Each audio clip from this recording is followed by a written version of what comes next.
दोस्तों, प्रताप क्लासेस के YouTube channel पर आपका स्वागत है। तो आज है 28 सितंबर 2022 और 28 सितंबर 2022 के जितने भी इंडिया और वर्ल्ड के जो करंट अफेयर्स के क्वेश्चन बनते हैं तो आज उनका डिस्कशन करेंगे। पूरा वीडियो ध्यान से देखना और लास्ट में आपसे क्वेश्चन पूछूंगा जिनका जवाब आपको कमेंट बॉक्स में देना होगा। सभी विद्यार्थियों को गुड मॉर्निंग। स्टार्ट करते हैं। सारे विद्यार्थी वीडियो को लाइक शेयर कर देना और जो भी विद्यार्थी हमारे चैनल पर नहीं है तो चैनल को सब्सक्राइब कर लें और इसके पास लगे बेल आइकन का घंटा दबा लें ताकि हम जैसे ही वीडियो अपलोड करें उसका नोटिफिकेशन आप तक पहुंच जाएगा। तो पीडीएफ आपको इसके टेलीग्राम पर प्रताप क्लासेस सर्च करके वहां से आप डाउनलोड कर सकते हो और इस वीडियो के डिस्क्रिप्शन में भी टेलीग्राम का लिंक है, वहाँ जाकर भी इसकी पीडीएफ आप डाउनलोड कर सकते हो। तो डेली आपको टेलीग्राम पर क्विज मिलती है, क्विज मिलने के बाद आपको पीडीएफ मिल जाती है और यहाँ पर भी आपको रिवाइज करवाया जाता है। तो कल के क्वेश्चनों का सबसे पहले हमें रिवाइज कर लेते हैं। हाल में किस राज्य में सबसे बड़ी ई कॉमर्स कंपनी अमेजन द्वारा 3 सौर ऊर्जा संयंत्र बनाए जाएंगे? तो ये लगाए जाएंगे राजस्थान में। हाल में किसने आरोग्य मंथन 2022 का उद्घाटन किया है? ये किया है मनसुख मंडाविया ने। हाल में निर्विरोध हॉकी इंडिया का नया अध्यक्ष किसे चुना गया है? ये चुना गया है दिलीप तिर्की को। क्या है? निर्विरोध हॉकी इंडिया का नया अध्यक्ष चुना गया है।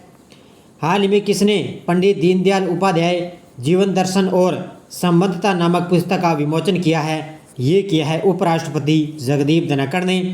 हाल में एम्स दिल्ली का नया निदेशक किसे नियुक्त किया गया है? डॉक्टर एम श्रीनिवास को एम्स दिल्ली का नया निदेशक नियुक्त किया गया है। हाल में किस शहर ने बैंकिंग परिचालन का 100% डिजिटलीकरण का हासिल किया है? तो ये किया है लेह शहर ने। हाल में रेलवे के उपक्रम रेलटेल के चेयरमैन और प्रबंध निदेशक का पदभार किसने संभाला है? तो संजय कुमार ने। हाल में केंद्र सरकार के द्वारा कितने शहरों का स्वच्छ वायु सर्वेक्षण होगा? तो ये होगा 131 शहरों का स्वच्छ वायु सर्वेक्षण होगा।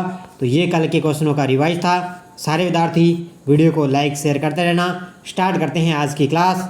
पहला क्वेश्चन देखिए। हाल में 52वें दादा साहब फाल्के पुरस्कार से किसे सम्मानित किया गया है? कितना शानदार क्वेश्चन है। और कल आपको पता है टेलीग्राम पर भी मैंने इसकी जो है अपडेट मैंने डाल दी थी कि 52वां दादा साहब फाल्के पुरस्कार से किसे सम्मानित किया जाएगा? आशा पारेख को। किसको? आशा पारेख को दादा साहब फाल्के पुरस्कार से सम्मानित किया जाएगा। कौन सा? 52वां पुरस्कार। और आपसे पूछे 2021 का किसको दिया गया? रजनीकांत को 2021 का दादा साहब फाल्के पुरस्कार दिया गया था पिछली बार जो रजनीकांत को, और अभी 52वां दिया गया है आशा पारेख को दिया जाएगा। देखो पूरी बातें। दिग्गज अभिनेत्री आशा पारेख को साल 2022 में दादा साहब फाल्के अवार्ड से सम्मानित किया जाएगा।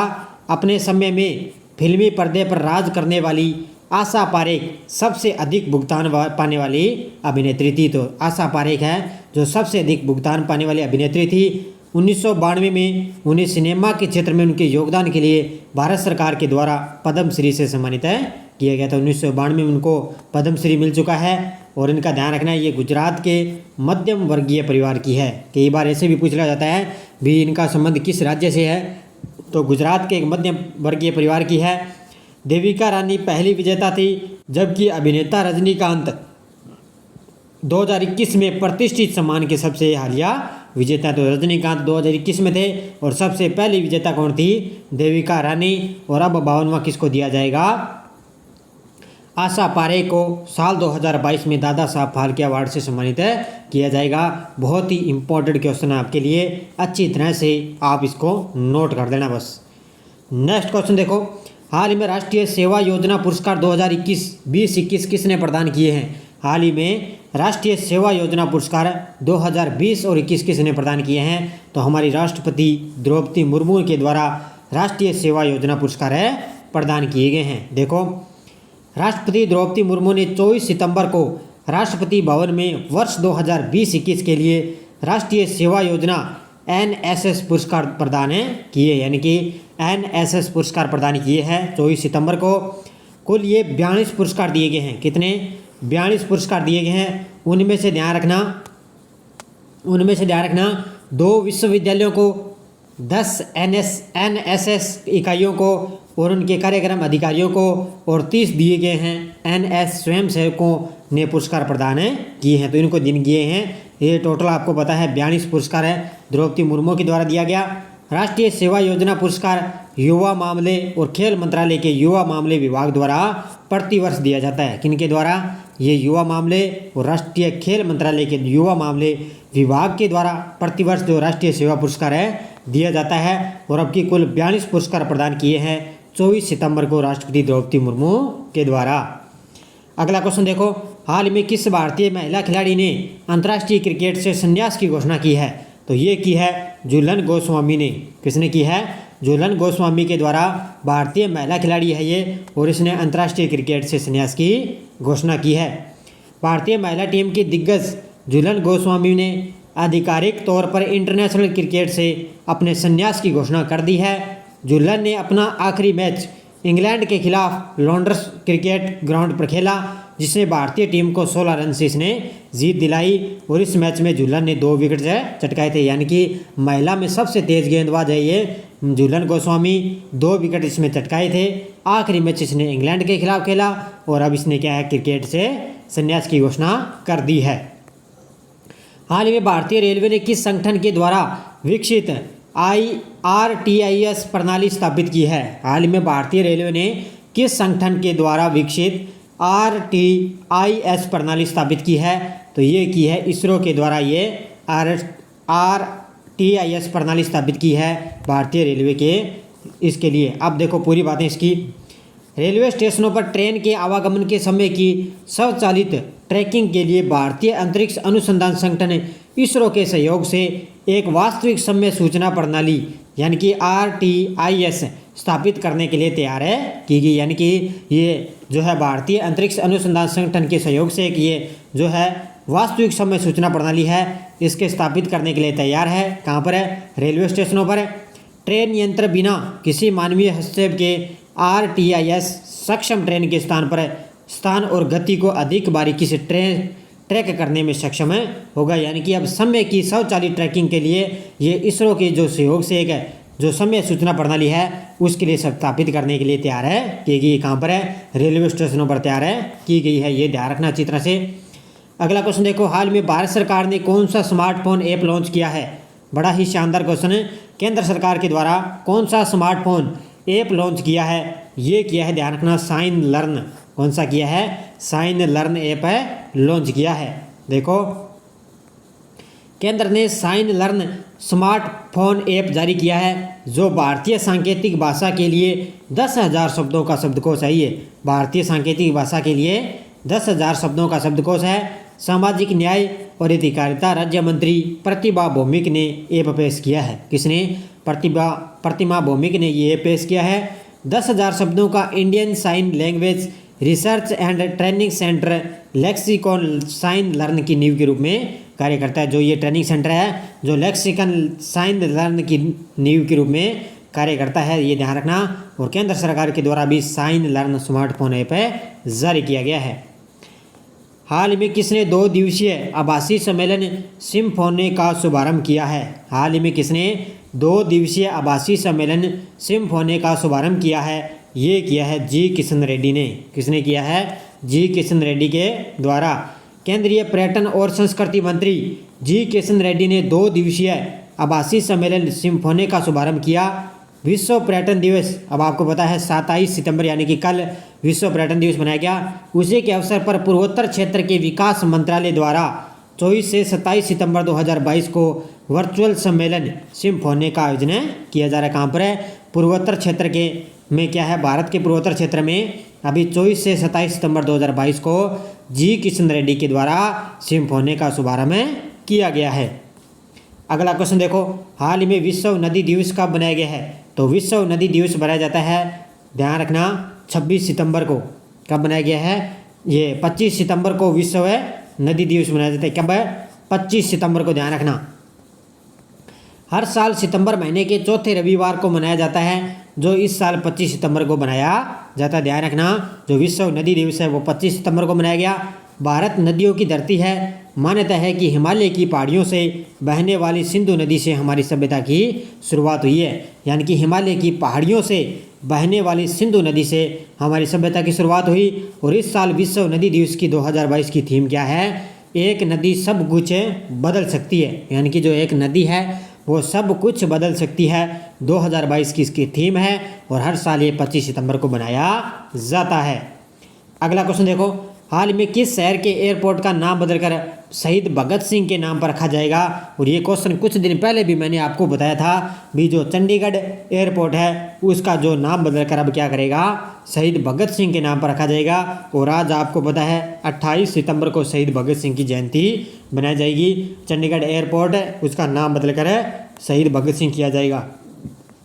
चंडीगढ़ एयरपोर्ट का नाम बदलकर शहीद भगत सिंह के नाम पर रखा जाएगा। मोदी जी ने अपने मासिक रेडियो कार्यक्रम मन की बात में इसका ऐलान किया है। मन की बात, इसका पता ही आपको, मन की बात में इसका ऐलान किया है। और शहीद भगत सिंह की जयंती 28 सितंबर को बनाई जाएगी, यानी कि आज है तो शहीद भगत सिंह की जयंती बनाई जाएगी। हाल में विश्व पर्यावरण स्वास्थ्य दिवस कब बनाया गया है? हाल ही में विश्व पर्यावरण स्वास्थ्य दिवस कब बनाया गया है? ये बनाया गया है 26 सितंबर को। कब बनाया गया है? 26 सितंबर को विश्व पर्यावरण स्वास्थ्य दिवस बनाया गया है। विश्व पर्यावरण स्वास्थ्य दिवस हर साल 26 सितंबर को बनाया जाता है और यह दिन दुनिया भर में पर्यावरणीय स्वास्थ्य के महत्वपूर्ण कार्यों पर प्रकाश डालने के लिए बनाया जाता है। और इसकी थीम क्या है? Strengthening environmental health system for the implementation of the sustainable development goals. ये इसकी थीम है, ध्यान रखना। Strengthening environment health system for the implementation of the sustainable development goals है और हर साल ये 26 सितंबर को बनाया जाता है।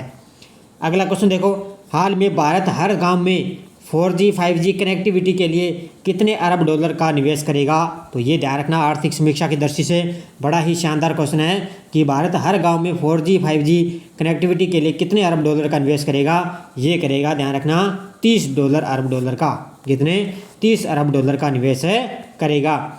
IT मंत्री कौन है? अश्विनी वैष्णव ने कहा कि सरकार देश भर के हर गाँव में 4G और 5G के लिए अंतिम छोर तक नेटवर्क पहुंच सुनिश्चित करने और ग्रामीण क्षेत्रों में एक मजबूत डिजिटल बुनियादी ढांचे के निर्माण के लिए करीब 30 अरब डॉलर का निवेश कर रही है।